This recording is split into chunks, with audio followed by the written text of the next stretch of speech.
Excuse me. Welcome to week 8 of college football. Y'all know what time it is, man. It is time for the truth with Najee Wilkins, man. Appreciate everybody coming into the building, man. But we got a lot to talk about today, man. College football week 8 is right around the corner. It is Wednesday. So as y'all know, man, this is the player day for the ACC. Obviously, you got press conferences all over. SEC already had their press conferences and everything like that. Injury reports will be sent out tomorrow, so we know who's in, who's out. Super excited, obviously, today to talk a little bit about that, man. But like I said, y'all hit me in the comment section. We're live every single Wednesday, man, breaking down some college football. And as y'all know, we start the show with the biggest winners and the biggest losers from this past weekend. And then obviously we get into the matchups and break them down. And I give my thoughts and my analysis and what I think, man. So let's go ahead and break it down. And then we discuss obviously some Heisman candidates as well, man. So let's go ahead and start. All right. My biggest loser, man, is Florida State, right? Florida State, as I shared, and obviously I have a video out. Y'all go check it out. But I said Florida State, why they were a fluke. You guys started the season 1-0. Everybody was drinking the Florida State Kool-Aid. It was like, yeah, this is a good team. This team's going to do this. And I know some people on my TikTok was like, well, Najee Tommy is not the problem, right? It's because the defense can't stop nobody. I ain't going to disagree with y'all. But at the same time, defense did get 2 turnovers, right? Offense got to do something with them turnovers. You know what I'm saying? Obviously Tommy played well. Did what he was supposed to do, obviously, in the game against Pitt. But, again, they came up short, right? This is supposed to be a team that was supposed to take that next jump forward. Now they're completely out of the race, in the ACC. There's no chance in hell they're going to win an ACC title this year or even get to the game because they're 0-3 in ACC play, which is very, very interesting because you come out, you beat obviously a non-conference opponent in Alabama, and then obviously you slip up playing, obviously, against Pittsburgh, who's a team that's, figuring some stuff out, right? Obviously, Desmond Reed went off 200 total yards in that game. And obviously the quarterback, Mason Heistel, he's starting to kind of emerge as a guy for them. Formerly was Eli Holstein's spot, but the true freshman is stepping up big time for them. Didn't have his best game, but led them to victory, led them to a win. And they did what they needed to do. Obviously big victory there for Pittsburgh. But yeah, Florida State is my biggest loser. You start off 1-0. Everybody was drinking your Kool-Aid, and now you are 3-3 in the season. And like I said, if you go and it spirals out of control, you're likely done for the rest of the year. In terms of like your head coach, Mike Norvell, could be out of a job if it spirals out of control and you stay at 3 wins. We'll see what happens. They got another big game this week, but Florida State is one of my biggest losers for sure. My next biggest loser, man, it has to be Penn State football. What a drastic week, man.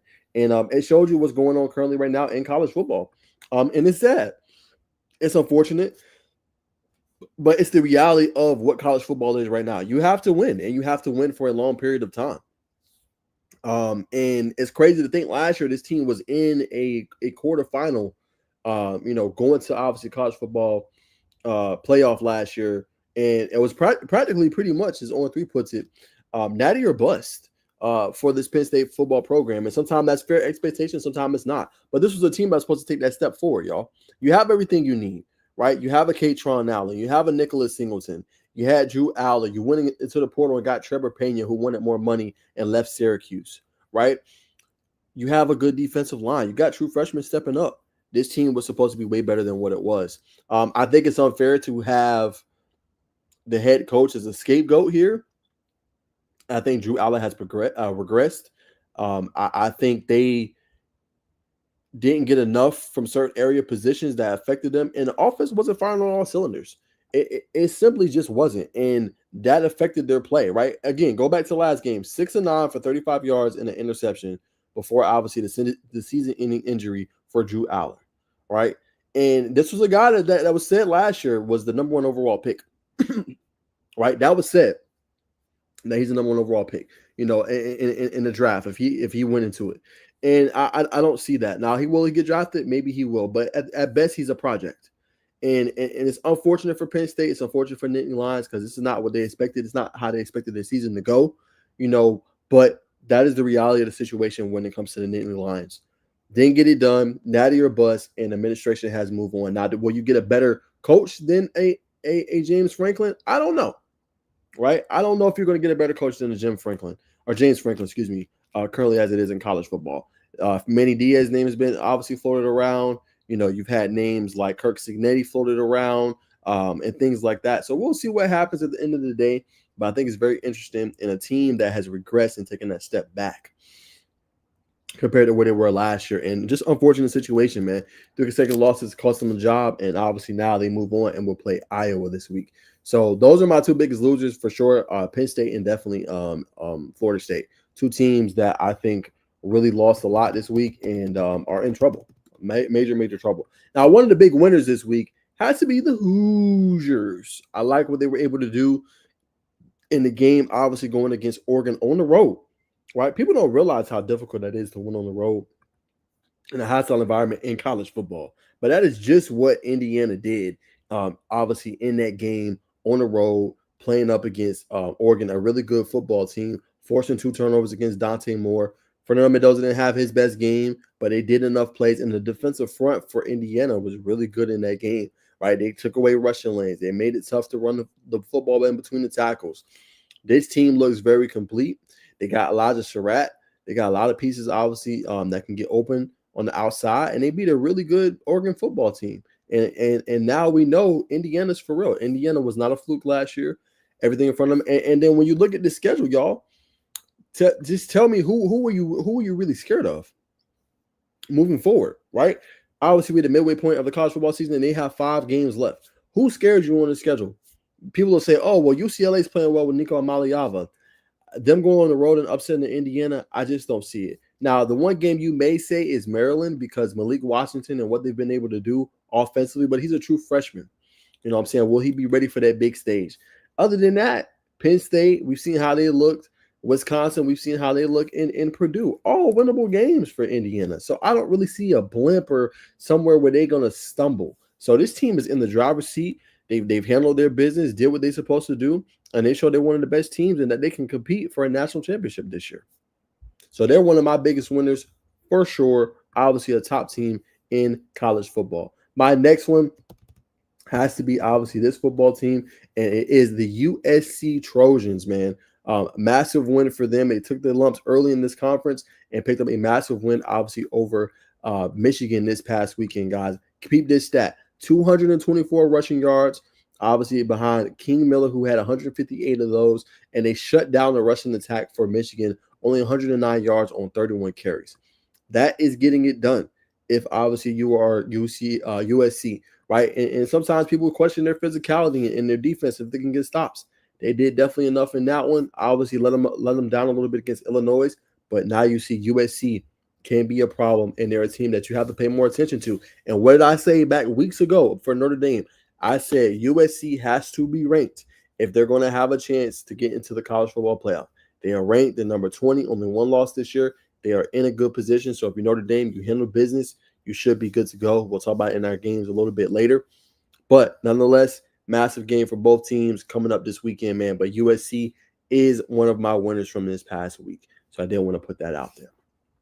All right, let's get to the nitty-gritty. Let's talk about, obviously, the big matchups of the weekend. All right, so Ohio State, Wisconsin. Okay, now this is the top-ranked matchup. 2 elite teams going neck and neck. Obviously, who's going to emerge as the team to come out top. Obviously, I think it will be Ohio State. Ohio State has, a lot of good pieces. We obviously know what they can do. We know how obviously elite it is. And then you look at Julian Sand, right? That's the name for me that's been playing at a very high level so far this year. Julian Sand has been that guy. He's been that dude. And he has really taken them to another step. Now, y'all say what you want, y'all. Hey, you bringing up Julian Sand. He has Carnell Tate. He has Jeremiah Smith to throw the ball to. Anybody can do that. So sometimes y'all throw a quarterback into a situation and see what happens. I'm going to give y'all a prime example when y'all bring up that weak take. Go look. I want y'all to go look, obviously, and I'm about to share my screen here in a second. I want y'all to go look and see what's happening down at Auburn. No disrespect to Jackson Arnold. I'm not saying that's all his fault, but go look at the weaponry that they have. They got some NFL boys over there. They got a Cam Coleman, who I think can play as the NFL caliber talent. They got some good elite college football players, Eric Singleton Jr., and obviously a Malcolm Simmons. They got pieces. Why hasn't that offense been clicking? So when y'all say that take about Julian Sand, think about Auburn and their offense and how it's looking. I'll leave y'all at that. They do have NFL caliber talent, obviously, on that roster. That's all I'm saying when it comes to that. So you got to get a man his respect. You know what I'm saying? You got to get a man his just due, and got to get a man his obviously his respect.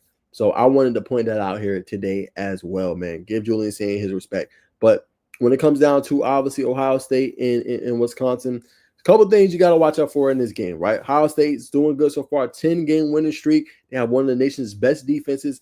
Ohio State is so crazy. Ohio State is averaging or is only letting up 6.8 points per game. 6.8 points per game, y'all.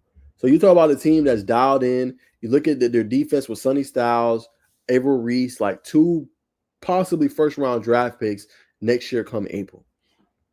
That's what they have on their defensive linebacker core as well. Then you got Julian Sayin tearing it up, nearly 1,500 yards passing, 15 touchdowns. This man has nearly 80% completion percentage, 78.4. I mean, what do you do in that situation? Then they got a true freshman phenom in Bo Jackson, who's been toting the rock, 407 yards rushing this year. Jeremiah Smith, 505 yards so far receiving this year. It's just like, how do you slow this team down? How do you stop them if you are Wisconsin?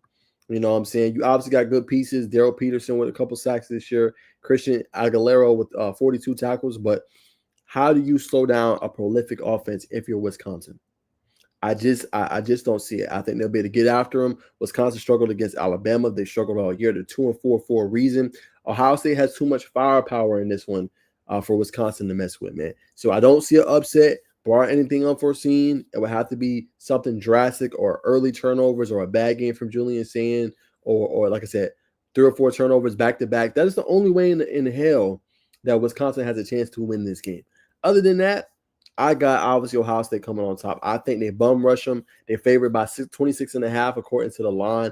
Too much talent. They can run the ball with Bo Jackson. They got their weapons on the outside, Cardinal Tate, Jeremiah Smith, and they got an elite defense led by Caleb Downs, Sonny Styles, Avery Reese, and obviously Kaden McDonald on the inside and the interior. That team is for real. I think Ohio State is on a collision course for getting back to a national championship game, and their firepower is the next level, man. I got Ohio State, man, coming out with a big-time win over Wisconsin. I'm going to go 38-14. 38-14, big victory for Ohio State. I think they roll in this game, obviously going against them. All right. Let's go to another big-time matchup, man. Now, this one is a big one. This one is on Friday. My Hurricanes, man, we're going to play, obviously, against Louisville.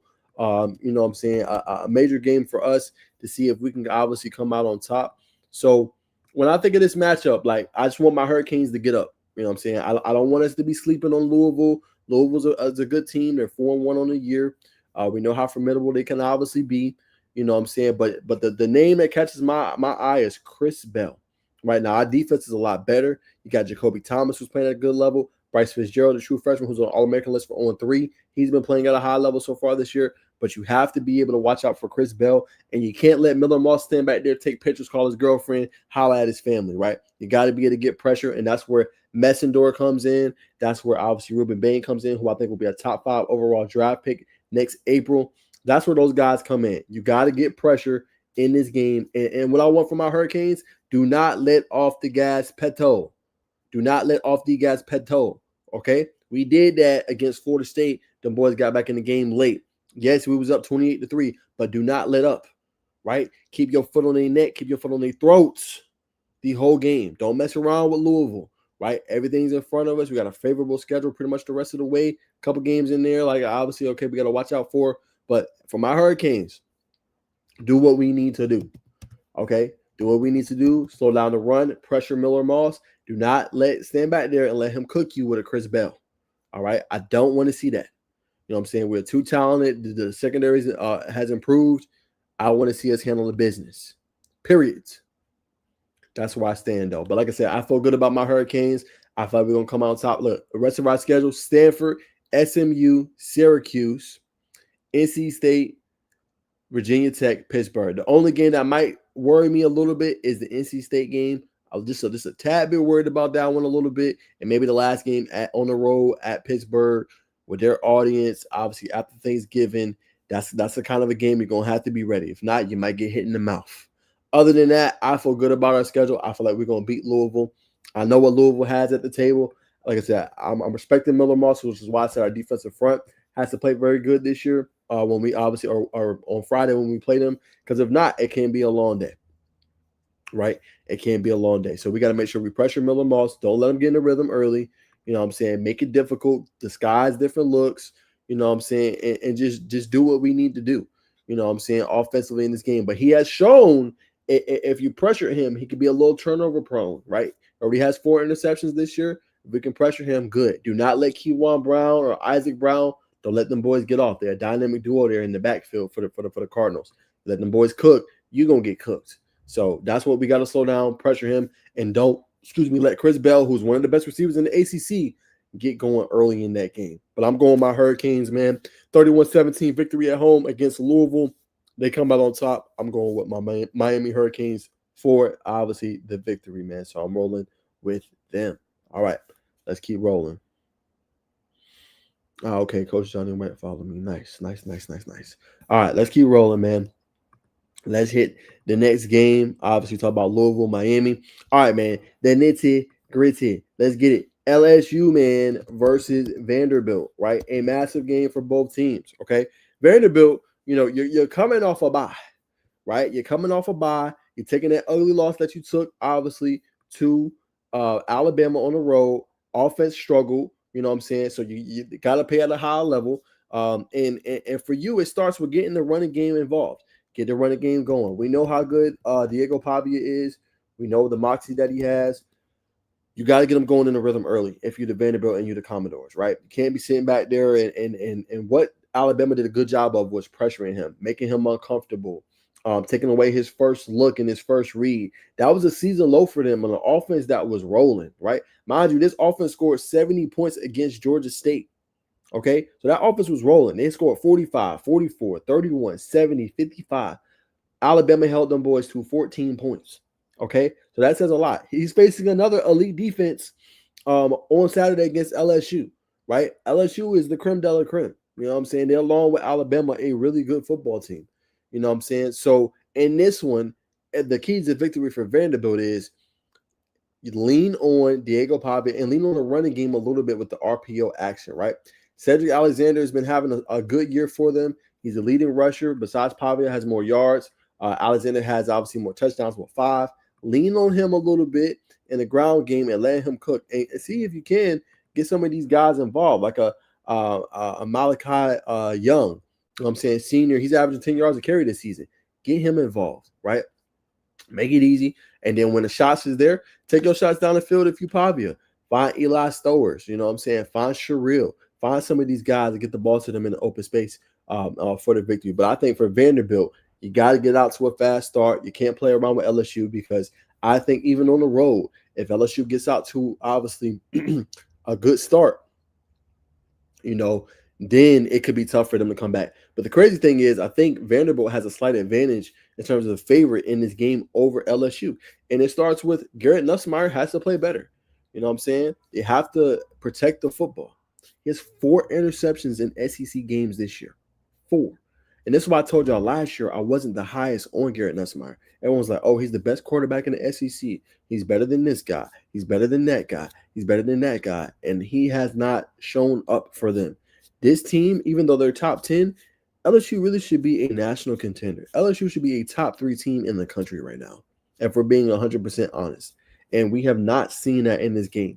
Now, Brian Kelly's talked about the key to winning this game is stopping Pavia, which I agree. But their offense needs to get back on track. You need some semblance of a running game, right? You got the 5-star Harlem Berry. You got the pieces back there, right? We know about Caden Durham. We know about all these pieces. Why has the running game not worked this year for LSU, right? Why has the defense had to save you in so many games? You know what I'm saying? Why did you only put up 13 against Florida? Okay, again, a pretty good defense in Florida, but only 13 points offensively. Not going to get it done.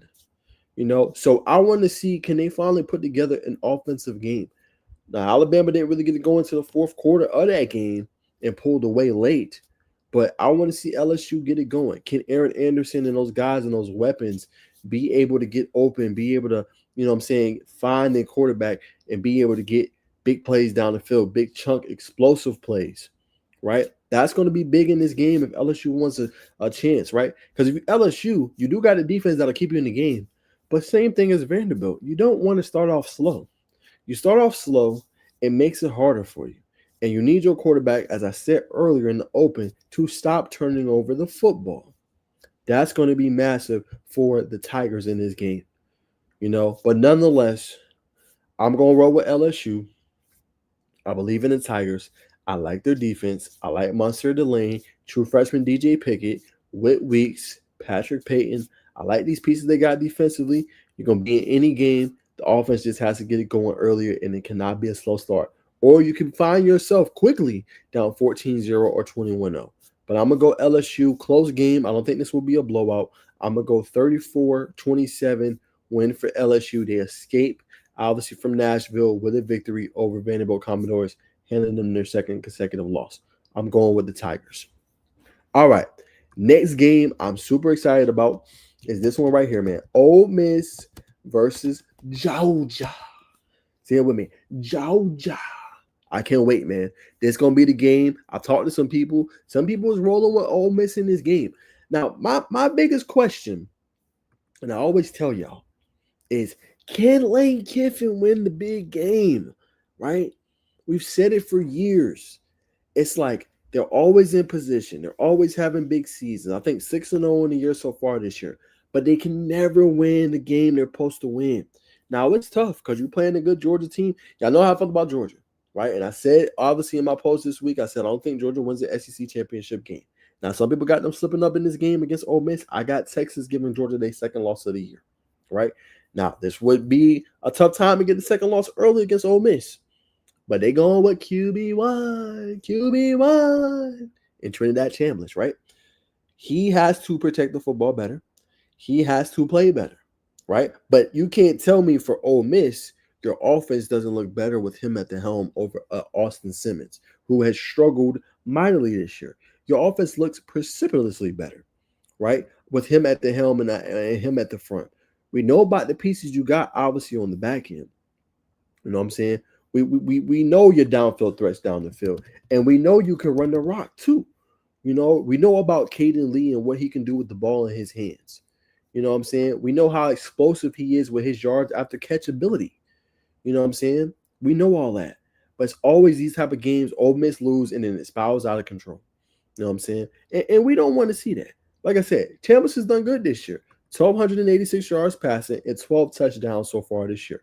Only one pick. What you want to see from your quarterback? You want him to take care of that football, right? And we know about, obviously, Kewan Lacey in the backfield. Only a sophomore from Dallas, Texas. 587 yards and, obviously, 8 touchdowns. My big key in this game, establish the run. Plain and simple. You got to do a threat quarterback in Trinidad Chambliss, Establish the run with Lacey and him.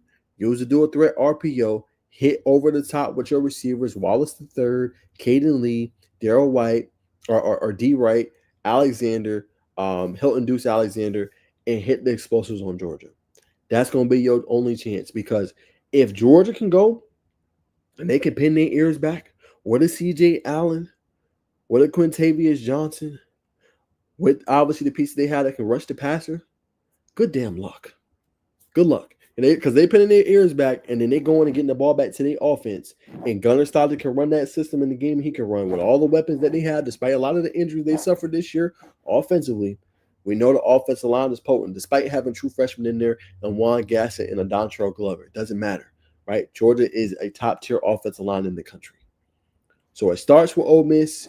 Start with establishing a run with Kewan Lacey. Use your weapons over the top. We know that the downfield threat ability of a Hilton Deuce Alexander.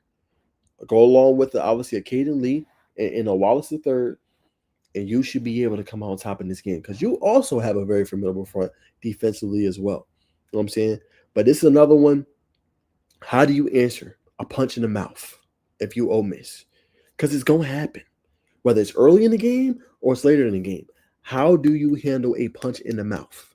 Because you can come out in this game and be, Ole Miss is up 17-0.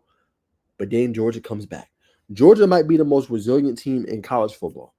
I'm saying that wholeheartedly. They struggled mightily against Auburn. They did the same thing against Tennessee. But one thing Kirby going to do, Kirby going to have them boys ready. right? Kirby gonna make the adjustments at halftime. He gonna put the positions or the players in positions that where they can succeed every time, and Georgia gonna respond. So Georgia's a team, and Georgia Tech found this out last year. You can never let off the gas pedal with them. Always have to keep full throttle, full steam ahead, 100% against Georgia. But that's the key for Ole Miss, right? Establish the run with Kewan Lacey. Lean on Trinidad Champs also in the running game. See if you can throw some different misfits to Georgia and confuse them a little bit. Throw some different looks and capitalize on your opportunities and your chances and limit the turnovers. If you do that, you can pull off the upset. You know what I'm saying? But till then, I'm gonna go Georgia, man. I'm gonna go Georgia. I personally don't have them losing until they face Texas, right? I think they're gonna go scotch free until they face Texas. I know previously I said before the year about Florida. I don't even know if Florida gonna have their coach out of this weekend if they lose to Mississippi State. So that's tough to say. I don't even know. But what I'm gonna say is I think Georgia comes out on top. Till I see it from Ole Miss and Lane Kiffin in these big games, I'm going to refrain. So I'm going Georgia Bulldogs, major victory over Ole Miss. I'm going to go 24-10 victory for the Bulldogs. They flex their muscle a little bit, and Georgia emerges as a top 5 team in the AP poll when it comes out next Sunday. That's what I'm rolling with. Going with the Bulldogs. All right, man. Let's hit our next game, man. Alabama.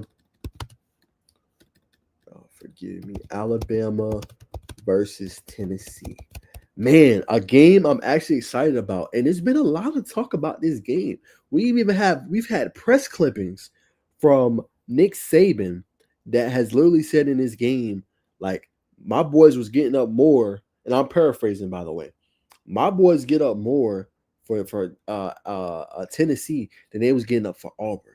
That is a crazy statement to say from a former head coach that's revered and known all across obviously America and definitely revered in obviously Alabama and Tuscaloosa. A crazy thing to say. So that goes a little bit into the rivalry and what this is.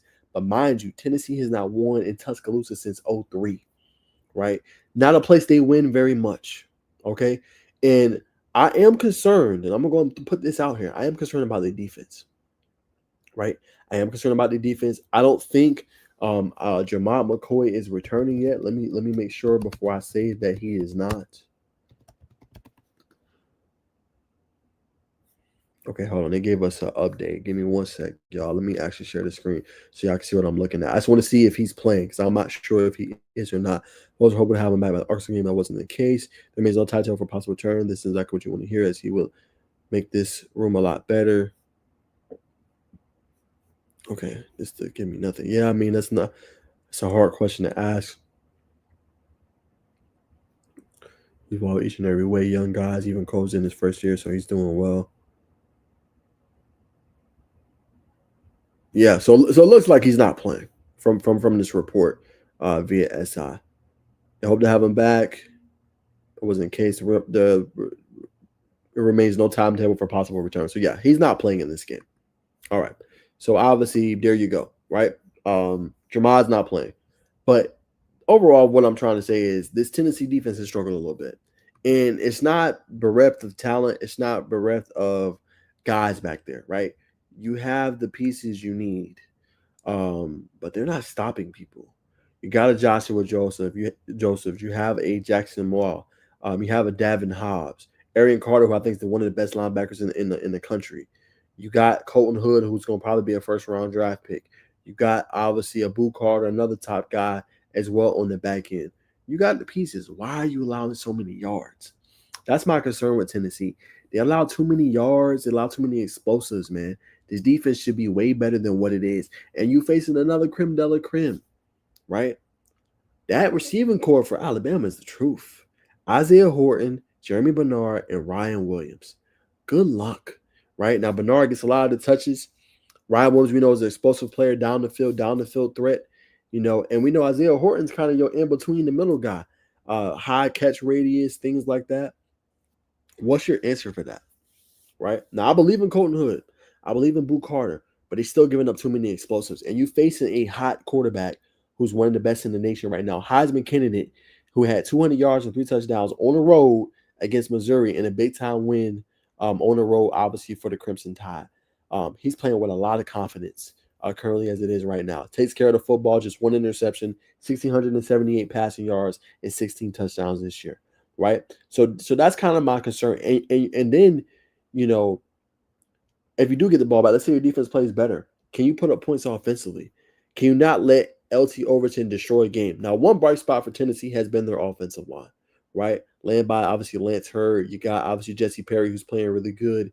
Offensive line has been stout this year. They've been doing their thing. And when they've gotten a chance, Tennessee has aired the ball out with obviously Joey Aguilar, all the pieces that they have with Braylon Staley, Mike Matthews, you know what I'm saying, and Chris Bowser II, who had a tough game, but obviously established himself as one of the better receivers as well. You know, so you got everything you need to come out into this game, but it's a place you've struggled, right? And you got the DBs of Bama who's getting better. Dijon Lee's getting better. Xavier Brown's getting better, right? These pieces on this team is getting a lot better, and they're playing and meshing together at the right time. So this is a tough battle for Tennessee. I like the Volunteers. I like what they've been doing this season. A lot of people counted them out. They've remained ranked. They've remained a top high-powered offense, putting up a lot of points. But I was a little concerned after that Arkansas game with what they was doing. So for that reason, man, I'm going Alabama. Again, I like the Vols, but till I see that the defense can stop consistently, I don't think they're going to be able to stop Alabama. So I'm going 31-17 victory for the Crimson Tide. And it's just a place they don't win, right? It's a place they've struggled to win in over 20-plus years. I'm going with the Crimson Tide, major victory for them, obviously, over Tennessee and obviously the Volunteers, man. All right, let's go to the next game, man. USC versus Notre Dame, massive game, tradition, rivalry. We're trying to keep this one going, obviously. You know, both teams, you know, it's been kind of non-committal on the future of this rivalry and what's going to happen moving forward.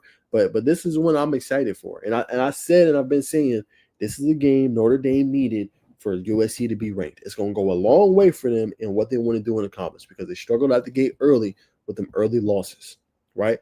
But since then, they've rebounded. They've gotten better. The offense is coming to its own. CJ Carr is improving as a true freshman. He might be up for a true freshman quarterback, you know, all true freshman team.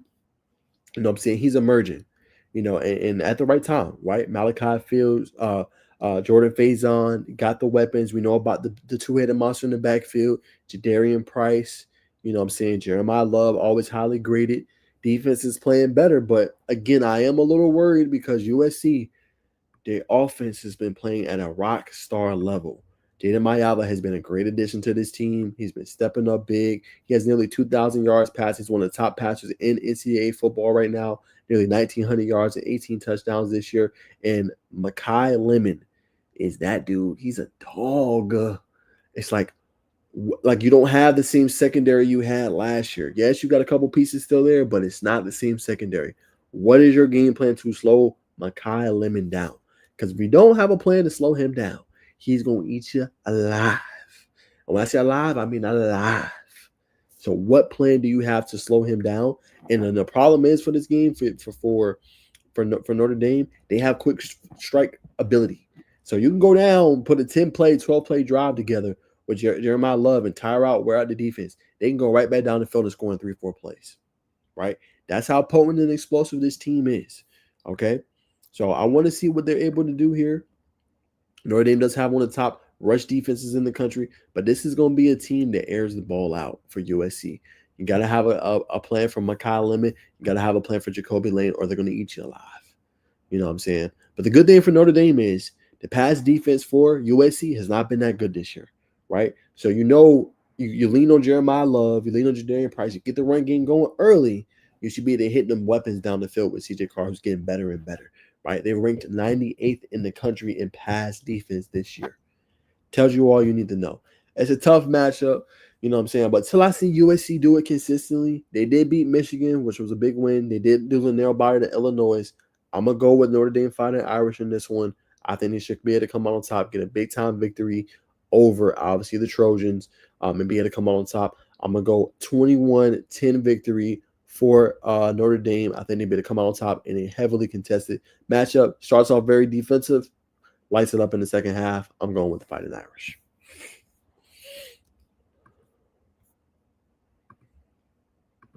All right, let's hit our next game.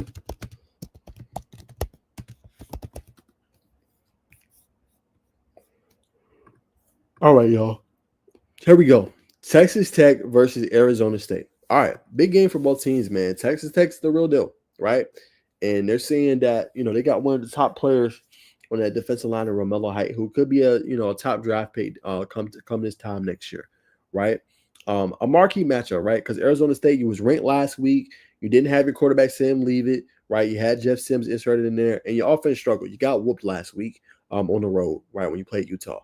So coming into this game, you can pull off a massive upset that's going to help you in the standings, right? It's going to bring everybody closer.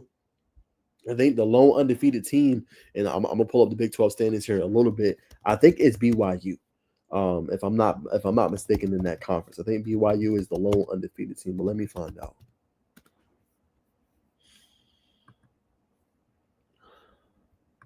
Okay, I was wrong. Okay, here's the standings, y'all. Okay, so BYU is in there at 3-0. Obviously 6-0 to start this year. Texas Tech is also 3-0. So you have them, and then you have Cincinnati, who's also 3-0 this year. Obviously, only loss was to Nebraska, a Big Ten team. So again, here's what's on the line for Arizona State. On the line for you is you go up against Texas Tech. You can give them their first loss of the year, right? Now BYU has a big game coming up. They're gonna play against Utah, who's also ranked, right?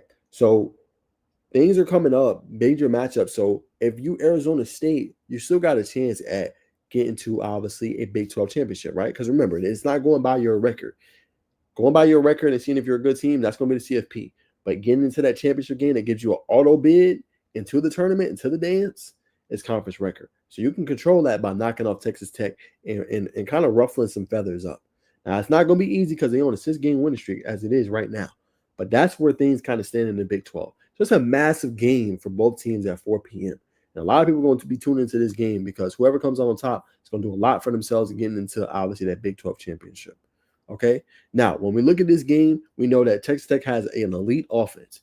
It's the best in the country. 558.2 yards per game this team is averaging. That's first nationally, right? 325 passing yards, which is third, and 232 rushing yards, which is 14th, right? They're averaging 47.5 points per game, okay? Second nationally. So what I take from them stats is this is the best offense practically in the country.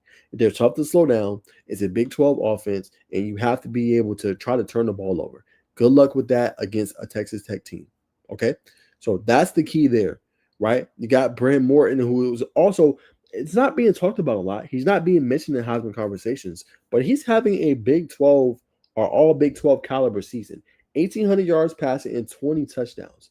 You know what I'm saying? Or 1,800 total yards and 20 touchdowns. No one is talking about Brandon Morton, but he's having a really good season this year for them, right? And he got the explosive receivers too. Caleb Douglas and Coy Eakin, right? So they have what they need in this one in order to do damage and be able to do their thing. The biggest thing that they've taken a step forward, we've seen in years past they struggle, is their defense, right? Texas Tech defense only allowing 190 yards passing, y'all, and 67 yards rushing. 12.2 points per game this year, right? It has been elite this year so far for Texas Tech. When you have that coupled with that explosive offense, you have a practically unbeatable team. And everybody looked at them crazy. Why you spending all this NIL money? Why you spending all this money to get these players? And we're seeing it pay dividends, right? And it's leading to this record they have right now, which is 6-0, and a chance to get into a Big 12 championship. And tell everybody basically like, hey, screw you. We ain't got to listen to what you're saying. We know what we're doing, and we good. Period. That's what they've been doing so far, right? So the biggest question is, I don't know the availability report because it hasn't came out just yet. I had to listen to the press clippings. I don't know if Sam Leavitt is going to play. But for any chance in hell, Arizona State's going to have to pull this off. Sam Leavitt is going to have to play. That's just the bottom line. We know about Jordan Tyson. We know about some of the pieces you got. But we know he has to play in this game if you're going to have a shot at all or any chance in hell if you're Arizona State, right? And the offense is not as good as we thought, right? 65 ranked 65th nationally, nearly 400 yards of offense, right? And scoring 26 points per game, which is 85th in the country. All right. So this is a big game for both teams. And Arizona State, you need Sam Leavitt to play in this game. If you want any chance to win this, you need Sam Leavitt to play. Will he return? I won't really know. They haven't came out with the obviously injury report yet. I believe that is tomorrow for them. So that's a TBD, to be determined. Once you know that, you can go. Till then, I'm going with Texas Tech. Now, if he plays, I wouldn't be surprised if they could pull off an upset here because they got the pieces on the outside to do it. They can't run the ball the same way they did with Cam Scatterbo, but they can still run the ball. They can take away some possessions. I think Texas Tech's playing at an all-time level right now. They're an elite football team. They on both sides of the ball. They've been elite. They can rush the passer. The defense is really good. Linebacking core is good. And Brand Morton needs to be talked about more in that Heisman conversation on what he's done this season. I'm going with the Red Raiders. Big time victory over them. 38-17 victory for the Red Raiders. If Sam Leavitt plays, 38-24. If he don't, 38-17 victory for them. All right. Let's keep it rolling. Let's pull up a couple more matchups. All right. So we're going to go to the SEC now and hit a big matchup for both teams. And Missouri and Auburn, right? That's the game I want to talk about. Missouri and Auburn. A big game. Again, in a storyline we've been talking about all year with Auburn is, can you get the passing game going? You had the big plays early against Georgia, right? You did what you're supposed to do. But once again, like, Cam Coleman is not involved enough. Malcolm Simmons is not involved enough. Eric Singleton Jr. at Prize Transfer is not involved enough. Like, if you're Auburn, what are you really doing? And your defense played well enough. Now, look, you got schooled in some calls against Georgia. Sure. You know what I'm saying? I don't disagree with y'all. I did get schooled out of some calls. But sometimes in games like that against a team that's known in the SEC, a team that's known for winning and winning at a high level, you have to find a way to not hit this. First off, you knocked them in the mouth last week. But you have to find a way in order to put kind of that finishing touch, that finishing blow. Like, hey, you're done. Like, if at any point in that game, they could have won up 17-0, 24-0. It would have been insurmountable, right? Georgia can come back from a 13 or double-digit victory or double-digit deficit. When you start putting 17, 3-score game, 24, 4-score game, it becomes tough. They didn't have that. If you're going to pull off this upset against Missouri, you need that, okay? Now, the AD has backed, obviously, Hugh Freeze and what he's doing with the program and everything like that. But you got to go and you got to hit Missouri in the mouth. Now, you got a one-handed monster back there. Try to stop it. Ahmad Hardy. Now, Alabama defense is better than yours. They held him to 52.5 yards rushing in the game, right? That's how you get it done. They limited him in a big degree. And they had Bo Pribula out there seeing ghosts. You know what I'm saying? So you're going to have to be able to get some pressure with your defensive front to make Bo Pribula feel uncomfortable, right? But before that game, like I said, they come as one of the nation's best. 511 yards per game, which ranks 7th, 41.7 points per game, which is 10th. Well-balanced attack, as I said, right? 270 yards per game, that ranks 6th nationally. They can throw it and they can run it. Then they got Kevin Coleman on the outside. They can get the ball out in space, okay? And defensively, it's a team that, like I said, Alabama, they won the game, but the game was in the balance at the end. Right, so their defense kept them in the game, even going against the Crimson Tide. They only allowed 219.3 yards or 3 yards per game, which ranks 2nd nationally. Right, it's tough to pass on them. Right, so when you have that and you have the struggles that Auburn has had this season in the passing game, meet with an elite pass defense that's top 10 in the nation, I don't know. I'm gonna have to put my money on that Missouri defense. You know what I'm saying? Until I see Jackson Arnold throw for over 200, 250 yards in a game, I'm going to have to take Missouri because I feel like Missouri is going to be able to create pressure, give him some different looks. Now, he's been taking care of the football, but again, a pass offense that has struggled practically against everybody. Oklahoma, Georgia, you know what I'm saying? And they're not getting enough from that. Now, look, you got Jeremiah Cobb, who's a good player in the backfield. If you can get him going and you can get some play action, throw it to your tight ends in the flats. You can have a chance if you're Auburn because when this team is up, we've seen this defense likes to peel their ears back. When they're down and they're trailing, it's a little bit tougher. Okay? It's a little bit tougher, right? But my money is on them. They only give up 16.7 points per game from Missouri. Missouri has a pretty good offense. Again, you face Alabama, tough loss. You only fell 2 spots in the AP poll. I think Missouri should be able to handle business. I got them coming over the Tigers on top. I'm going to go 28-13 victory from Missouri. I think Missouri just that coupling, they're struggling pass offense with their elite pass defense. I think it's going to be a problem. So I'm going obviously with them. All right, another massive game, a redemption game to say the least, is this one right here. Massive game for both teams because this is what we always see with South Carolina, though. We always say, okay, like when will they ever have a fast start to the year? And they've struggled again. They've even gotten rid of their offensive line coach, which has led to decommitment, right? Darius Gray, who's a 5-star, has said, oh, that's definitely opened up my eyes. So we might even see him decommit or even flip down the stretch in December. Depends on what happens, right? Now, if you're South Carolina, your defense kept you in the game, right? We know how good your quarterback is in Lenore Sellers, but it's like this team with the elite talent you have an NFL caliber quarterback. Why can't you win more of the SEC games, right? And the passing rate is not what we want to see from him. He's an elite player in Lenore, right? Redshirt sophomore. But we're not getting them tangible results right now. Only 1,000 yards passed on the season and 4 touchdowns to 2 picks, right? We're not getting what we really want to see out of him, right? We want more, right? We want more from Lenore's. And teams have been keying in on him, right? They're not letting him rush, right? They're keeping contained. They're making it tough, right? And you got to find a way to get past that, right? You got to find a way to get past those roadblocks if you South Carolina, right? And that's what Razul Faison was supposed to be. Nick Harbaugh was supposed to take the next step forward. We know about Contravion, who's taking the next step forward in the offense.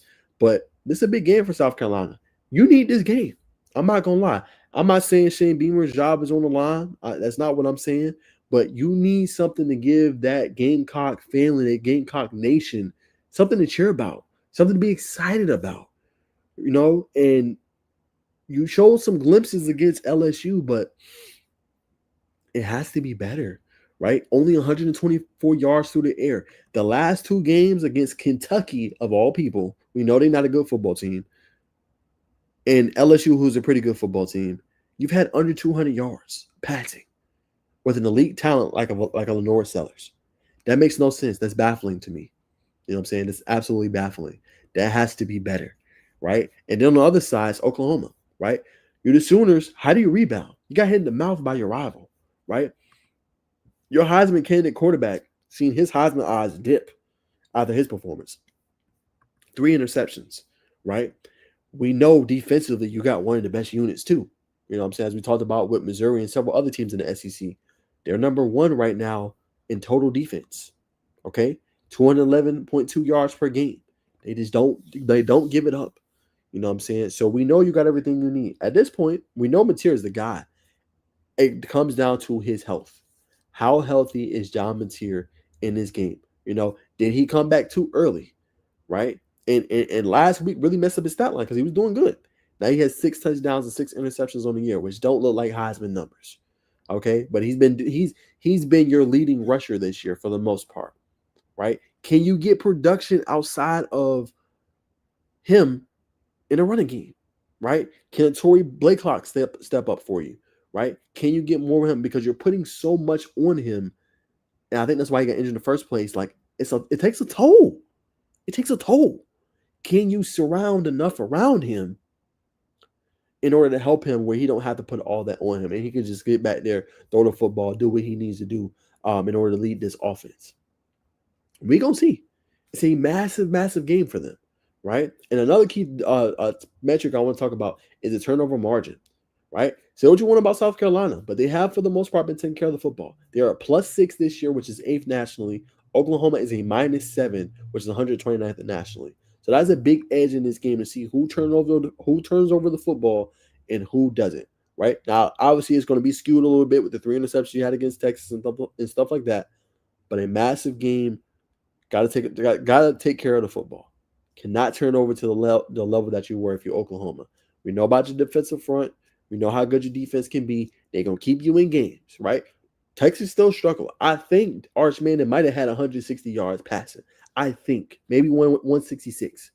So your defense is going to keep you in the game. But it's like, can you get enough offensively in this game in order to come out on top? We're going to find out. We're going to find out. You know what I'm saying? But this one, I'm going to go Oklahoma. Until I see it from South Carolina, I can't really do it. I know they have the pieces they need in order to make an upset. I know they got Dylan Stewart. I know they got, obviously, Jalen Kilgore. I know they got pieces, man. But I have not seen them win that game they need to win so far, right? And the Gamecocks going to need to put another stretch together like how they did last year, right? And win games, because when you're in the SEC, you're going to play a tough game every week, right? So you got to do something to get yourself back in that conversation, and you can't take another loss. But nonetheless, I'm going Oklahoma, man. I'm going to go 31-10 victory over South Carolina. I think South Carolina struggles to score points offensively, so I'm rolling, obviously, with them. All right, y'all. Appreciate everybody tuning in, man. Much love to y'all, man. Let me know in the comments any games y'all want discussed or any topics y'all want discussed, man, as we continue rolling. All right, next game. Texas versus Kentucky. Can y'all see this? What happened to my share screen? Bear with me, y'all. Bear with me. Okay, here we go. Texas versus Kentucky. All right, let's get it. Okay, big game for Texas, right? You had to win that game last week.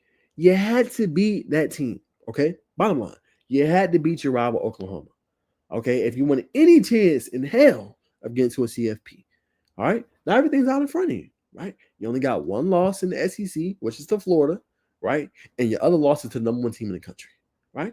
You should be all right. Handle your business. You got Kentucky this week. You got Georgia in November, right? And you got your rival Texas A&M, which will probably be the game of the year when that happens at the end of the year, all right? Everything is in front of you. Do your thing. Handle your business. You know what I'm saying? If you're the Longhorns. And you should be able to do it. Because for one, this Kentucky team is not good offensively at all. 331 yards per game ranks 111th. A weaker passing unit, 172 yards per game ranks 116.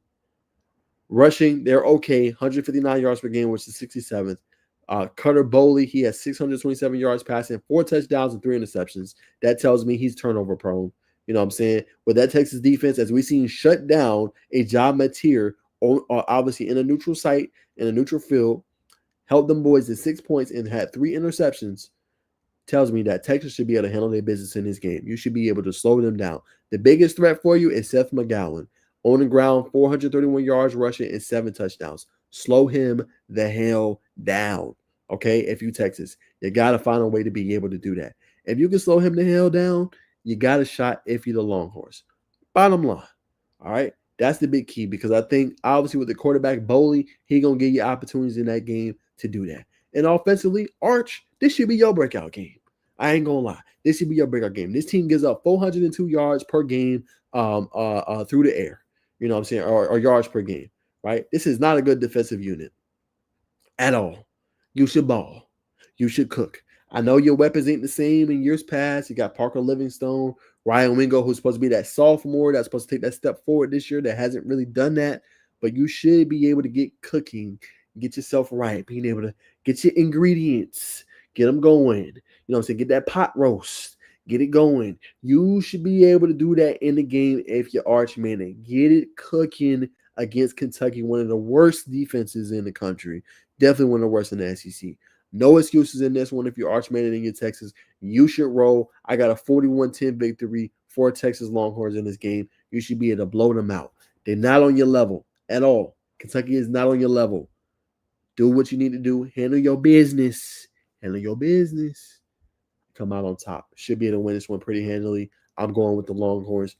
Easy dub. All right, man. Let's get to it. One of my favorite ones to talk about. Let's do it. Yes, sir. I'm going to be watching this game from the cribbo. But y'all know I was on site, obviously, today for the press conferences. I've released those on my channel. So all my tech fans, y'all go check them out, man. Let's get into it, man. Georgia Tech, Duke. Yeah. I'm excited for this one, man. It's a good one. Because it's crazy because you look at the spread. Georgia Tech is an underdog, a role that they have relished in since they've obviously had Brent Key. They love it. As an underdog, they always come out on top usually. They have a winning record against it. This is a team that cooks in that situation. Bottom line, right? They're used to it. They always do well when it comes down to playing the underdog. All right? My concern for Georgia Tech in this game, how do you slow down their explosive offense? Now, they're saying all the right answers, saying everything you need to say going into the game. But my concern is, how do you slow down the offense and you're down your best corner, right? I think Amari Harvey was having an all ACC caliber year. I ain't saying first team. I ain't saying, you know what I'm saying, but he is having an all ACC caliber season. He's down. I don't know the severity of the injury. That won't be announced until tomorrow in the injury report and all that stuff when they have to report it. So I will not know. But likely he will not play. You know what I'm saying? This game. And we won't know the severity of how long he's going to be out until then. Right? So now that leaves Rodney Shelley. Now that leaves Daquan White, who I think is more than capable of doing it. Zachary Toby, who's been a little up and down. You know what I'm saying? Jai Gilmore, who can play a little bit of everywhere. If you're a Tech fan, you know how good he's been this year. And then you got Kelvin Hill as well. You know what I'm saying? Along with a couple of young guys, right? So you're going up against a team that likes to air that ball out. Their quarterback is top 6 in the country in passing yards so far this year, 1,800 plus, right? Also, he's top 10 in the country in touchdowns with 18. Only has 2 interceptions, y'all. 2 interceptions this year. This guy takes care of the football, right? So if you Georgia Tech, you cannot have a slow start. You just can't. You come out in this game, you go down 17-3, 23, you're done. I'm going to go and put it out. You're done. It's not going to happen. You will get fish fried in this game if you Georgia Tech and you allow them boys to get out to a 20-0, 14-0, 17-0. You're going to get fish fried. I hate to say it. And you're going to have to find a way to be able to help your defense out in this game. Y'all heard it here first. You got to help your defense. If you don't help your defense, it's going to be a long day. You got to. Now, your defense has played complimentary football all year. We had all them turnovers, 3 back-to-back possessions. They stepped up big for you. They did what they were supposed to do. You know what I'm saying?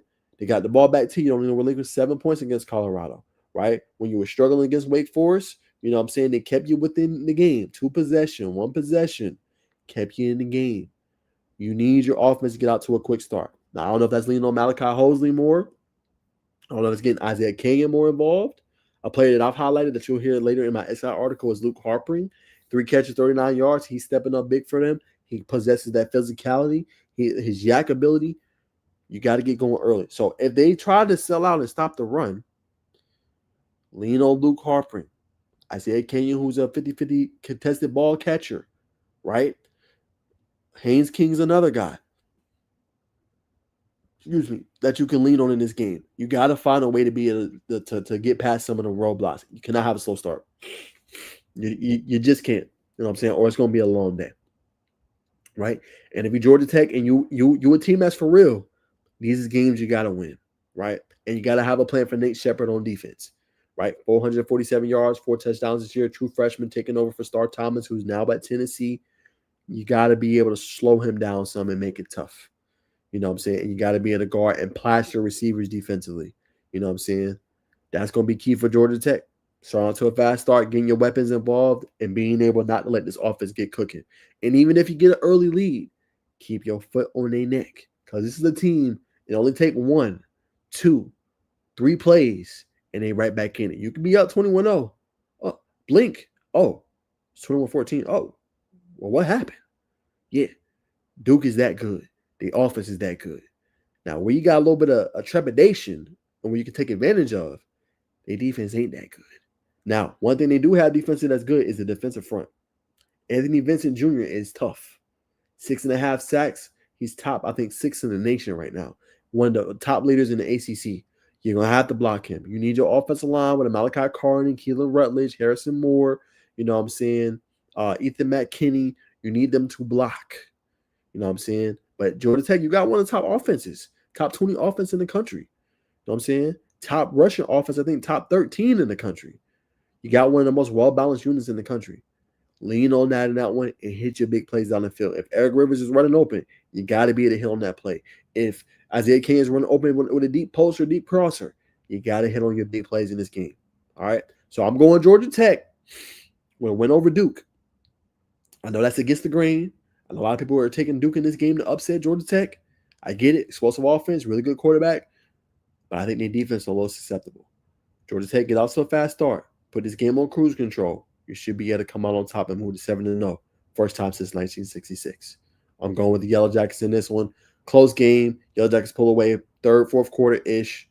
31-20 victory for Yellow Jackets on the road, beating their rival, Duke Blue Devils. Yellow Jackets come out on top. That's what I'm rolling with. Yes, sir. All right. Let's hit our next one. We got a couple more before we close it out. All right, let's see.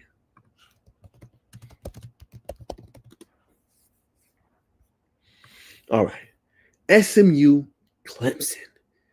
I'm excited for this one, man. I'm excited for this one.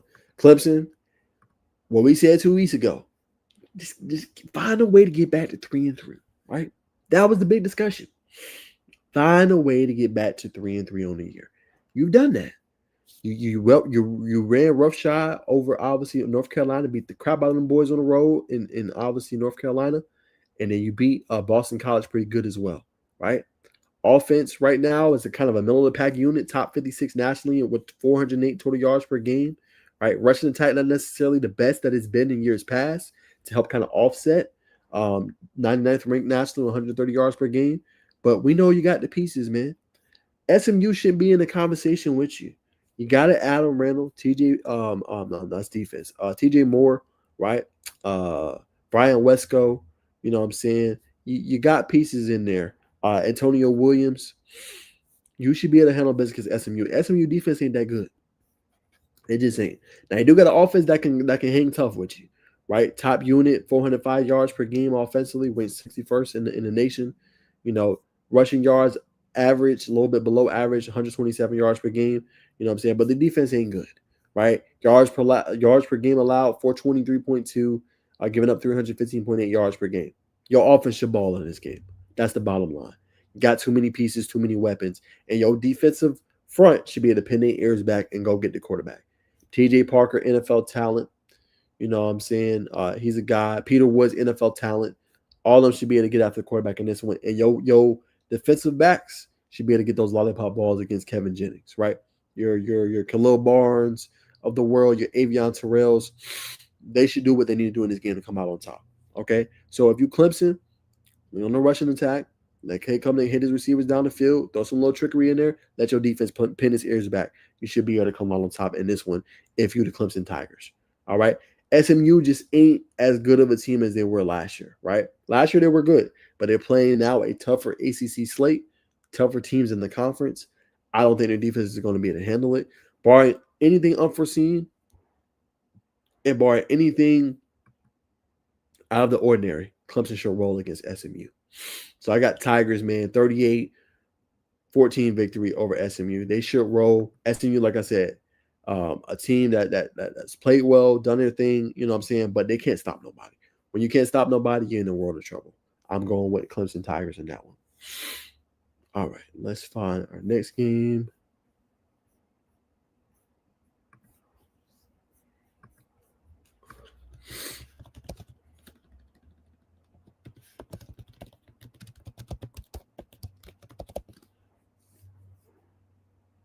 All right, next game.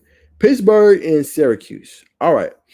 Massive game for both teams, man. Pittsburgh, big win, man. You knocked Florida State from the ranks of the or from ranks of being one of the top teams in the country. Right? Big victory on the road. We know what you can do. Desmond Reed is one of the best pure athletes, pure all-purpose yards makers in the country. Excuse me, y'all. 200 yards of total offense in the last game, 2 touchdowns. He's the real deal. Okay. And Syracuse, they're a team that's hard to get a beat on. When I watch Syracuse, like team that has some talent, a team that's been okay this year, you know what I'm saying? But team I'm concerned with. Defensively, giving up a lot of points per game, 30 points per game. Ricky Collins has struggled a little bit this year. You know about the weapons you got, John Tate Cook. You know, obviously your true freshman that's stepping up, Antoine Delores, defensively. This one's a little bit of a head scratcher. It's kind of hard to really know, but I would put my money on Pitt in this game, and the reason is because I think with Mason Heistel, what he's been able to do with Desmond Reed, and the struggles that Syracuse has had defensively this year, giving up a lot of points, not being able to stop the pass, being a bottom-ranked unit there. Pittsburgh should be able to handle their business with the pieces that they got, and they got one of the best tandems defensively, Rasheed Biles and Blaine Spires as well. So I would go Pittsburgh, road victory, big game for both teams as they try to keep pace in the ACC in terms of record. Obviously, Syracuse had that big upset over Clemson early this year. But I would go with Pittsburgh. I like Fran Brown. I like what he's been doing this year. But I think Pittsburgh is a well-rounded bunch, and they're going to be a tough out for anybody. Now, mind you, Georgia Tech got to play both of these teams. You know what I'm saying? So that'll be a good test to see kind of what those teams look like, what they do well. Later kick, I'm definitely going to be checking that one out to see who comes out on top, but I'm going with Pittsburgh in that one. Sorry, get a little sip of water. All right. Let's keep it rolling. All right. Boom. Let's hit the nitty gritty. Yes, sir. I'm excited for this one. All right. Maryland versus UCLA. Now, this game a few weeks ago, you wasn't tuning into this game. You weren't finna sit there and watch this game. But I got to give UCLA credit with the change in offensive coordinator.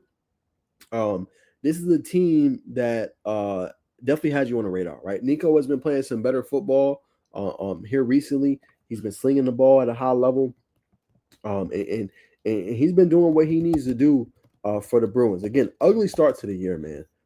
Ugly start to the year, but he's finally starting to kind of come into his own and being able to win some games. They won 2 straight now, right? And then they're 4th in the Big Ten, right?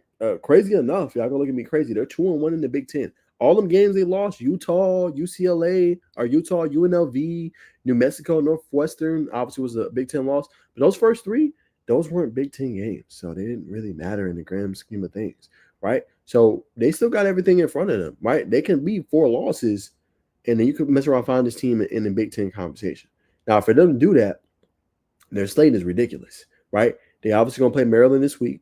Then they got Indiana, Nebraska, Ohio State, Washington, and USC. So a tough stretch to say the least for UCLA, but they're playing some of their better ball as it stands currently right now. And like I said, Nico's playing better as well, right? He's gotten up to 66.3% completion percentage, 1,134 yards, and 9 touchdowns so far this year. The offense just looked like it's hitting on all cylinders, and they're playing a better game. Now, where I am concerned is him turning over the football. This team ranks number 1 in the country in Maryland with 12 intercepted passes this year. It's just a team that creates turnovers on defense, right? And when you have that, you have to be definitely cognizant of that, and a team that likes to, be able to do that. And they got one of the better linebackers in the Big Ten, in Daniel Wingate. He's averaging 9.3 tackles per game, right? And then they got a true freshman who's stepping up big for them. Malik Washington has been the real deal. It's been a great pickup, a great find for them. He's helping them average 30 points per game this year, throwing over 1,500 yards and 10 touchdowns. He's been good so far this year, and they're a well-balanced bunch. They can throw it, they can run it, and they rank currently right now one of the top teams in passing efficiency, 354.5 total yards per game. All right, so this is a team that has been playing a lot better. And you come with UCLA, who's been struggling to defend. Again, some of their better weeks the past few weeks, but overall as a unit, they're giving up 29.2 points per game, and they rank really low in scoring defense at 102nd, right? So it really is a toss-up. Can Malik Washington, on one of his true road tests of his young career, be able to handle and hang with UCLA? Now, the UCLA ain't the same what it was years ago with the home crowd and everything like that, but it's still a tough road test to go and play UCLA, who's playing some really good football as it stands right now, right? But Maryland has a strong defensive front. They can get after you, and I think they can take away some rush lanes and make it tough and contain Nico a little bit as well. But it's going to be an intriguing game for both teams. I'll put my money on Maryland. I think Maryland comes out on top in that one. I'm going to go 28-14 victory over UCLA. All right, that's what I'm going to roll with. Hold on one second. I got to break some news real quick on my Twitter.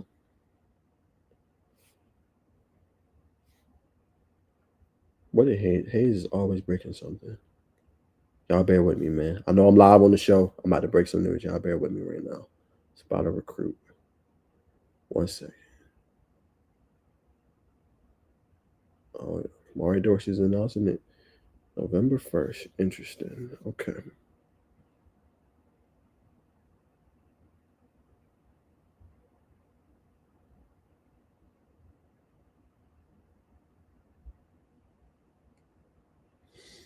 All right. Here we go. Let me break this news, y'all, and I'm coming right back.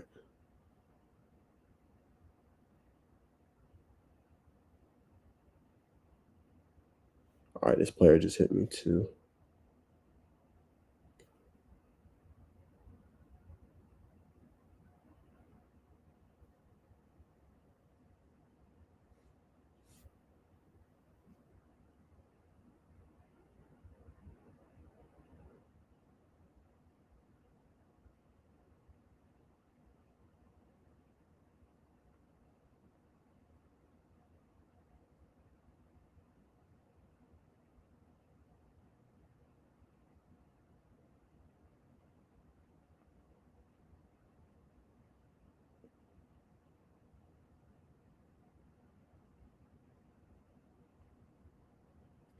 All right, cool. Sorry. Appreciate the two people still watching, man. Sorry.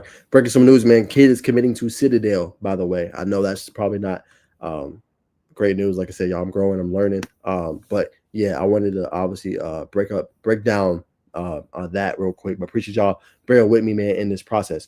All right, let's continue rolling, man. Um, let's go Washington, Michigan, man. Let's break that down here real quick. Right, all right. Here we go. Let me share this tab with y'all. Okay, man. So big game, man. How does Michigan respond after their loss to USC? Right, team is trying to get better, and again, a team that has everything out ahead of them. A lot of people forget. Oh, they got two losses. They're 2-1 in the Big Ten. Right, it's still so early in conference play. Like there ain't a lot of teams that separated from the pack. Yes, you got your undefeateds, but a lot of things have to settle out before we see kind of what happens. And if you Michigan, you still got that bout against Ohio State, a team you've had the number of the last few years, even when you've had a team with far inferior talent, to say the least, right?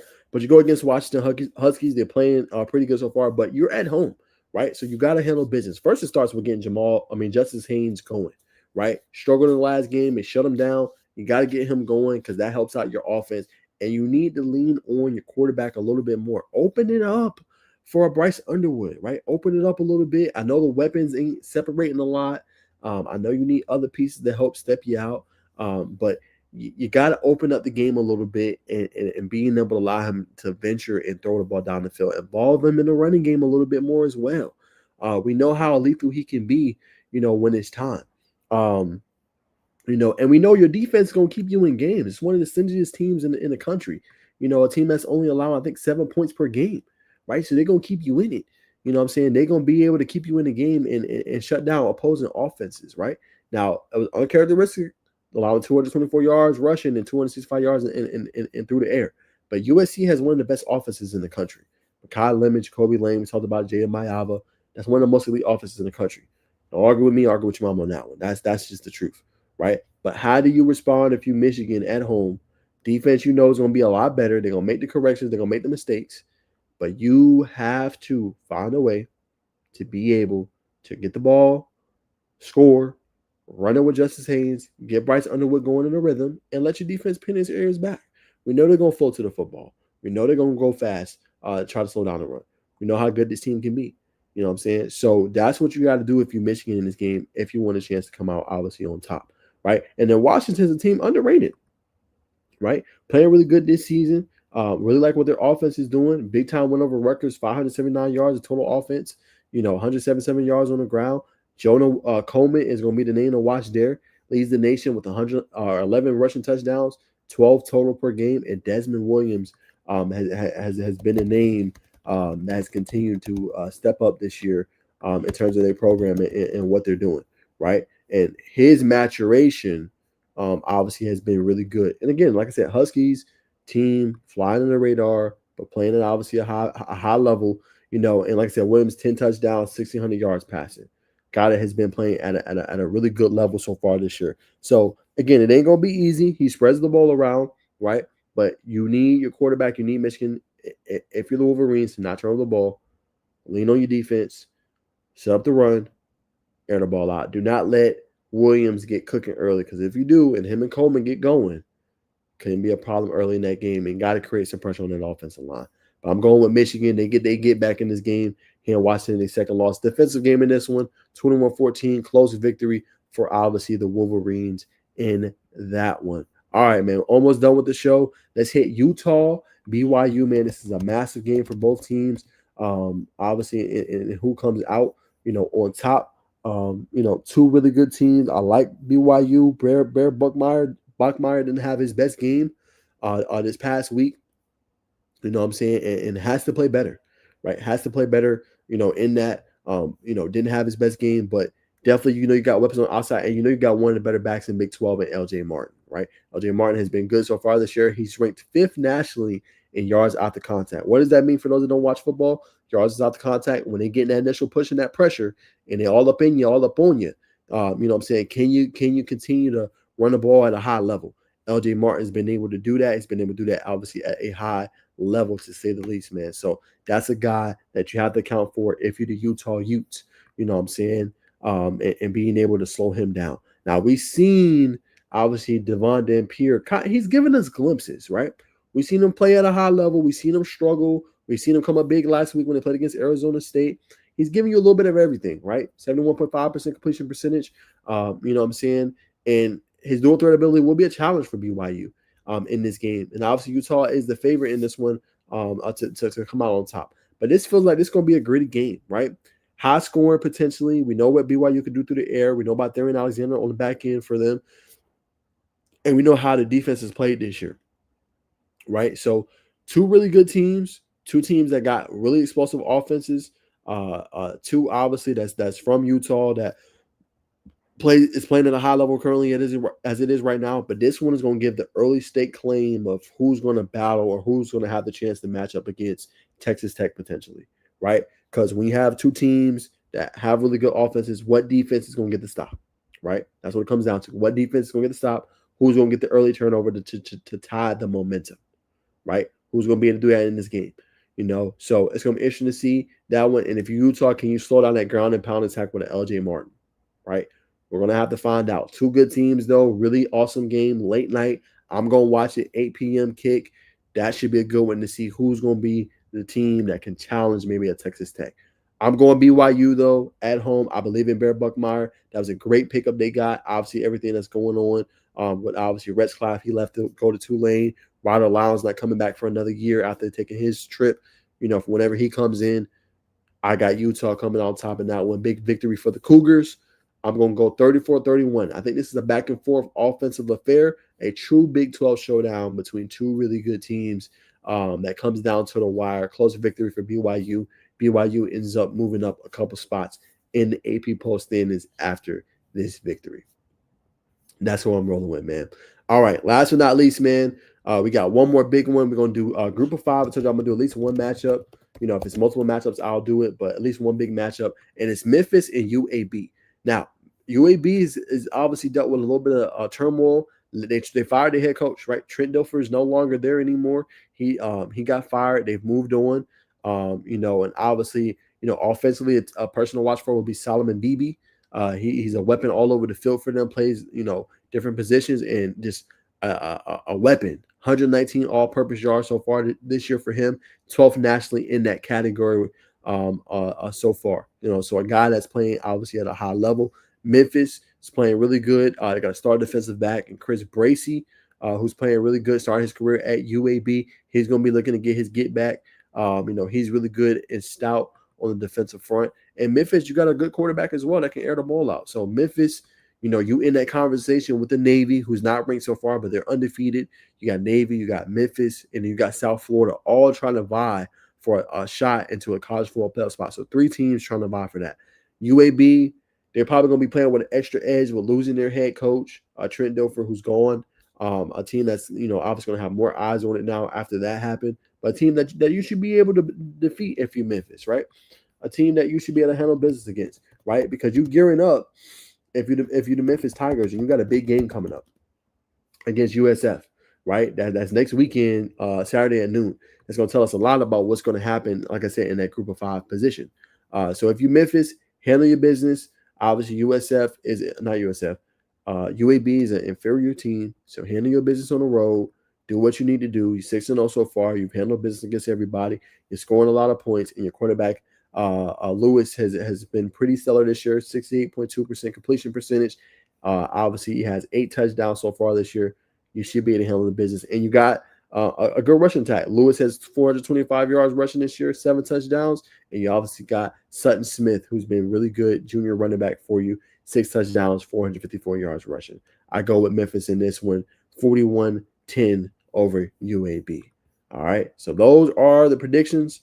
Those are the game picks for the week, man. We'll get into the last but not least, the Heisman candidates, man. Let's talk real quick about Heisman candidates in the NCAA. I'm going to go with my top one currently as it is right now, Ty Simpson. Ty Simpson has been elite this season. He's a front runner. He's a guy without him, Alabama wouldn't be as good this year. There was a lot of questions about, will it be Ty Simpson? You know, will it be Keelan Russell? And he's emerged and hasn't relinquished it since. And he's been elite so far for the Alabama Crimson Tide and has them in a conversation to get back to a CFP. And after everybody left and said Alabama was soft and said Alabama's done, came up and stepped up big for them, and it's turning into a star before our own eyes. So he is my number one spot.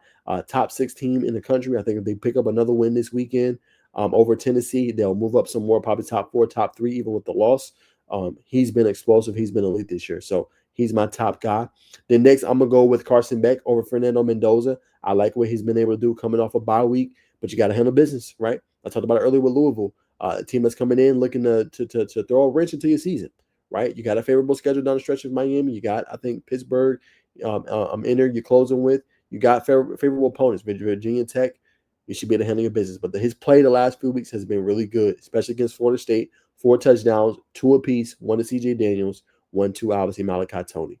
He has been pretty good this year. We'll see if he can keep it up, but he would be number 2 on my list. Number 3, I'm going to give you guys a surprise name. I'm going to go Julian Sand.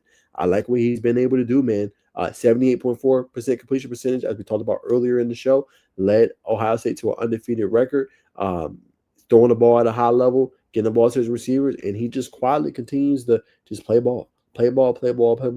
And I like what he's doing offensively, being to get the ball to his weapons, being able to buy time, and just not doing too much, not getting overwhelmed, not getting flustered, just playing at an ultra elite level, which I've really liked so far from Julian Sand. So he's on this list for me as well. And then I'll go Fernando Mendoza. I'm going to put him at number 4.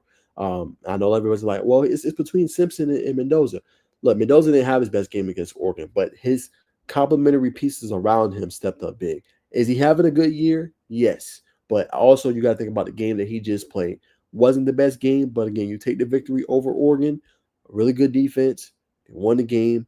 Obviously, he's been playing at a really high level so far this year, so I don't want to punish him too much. He's in my top 5, but took a couple points down after that loss, or excuse me, after that tough win over Oregon. But again, I give him credit, but he struggled a little bit in that game. But I'm going Fernando Mendoza at that spot. And then 5, I'm going to go Ruben Bain. I like what he's been able to do this year. I put him over Jeremiah Smith, who I know is having a really good season, 505 yards this year. But Ruben Bain's a game wrecker, man. I think when you have him on the defensive side of the ball, it makes your team elite.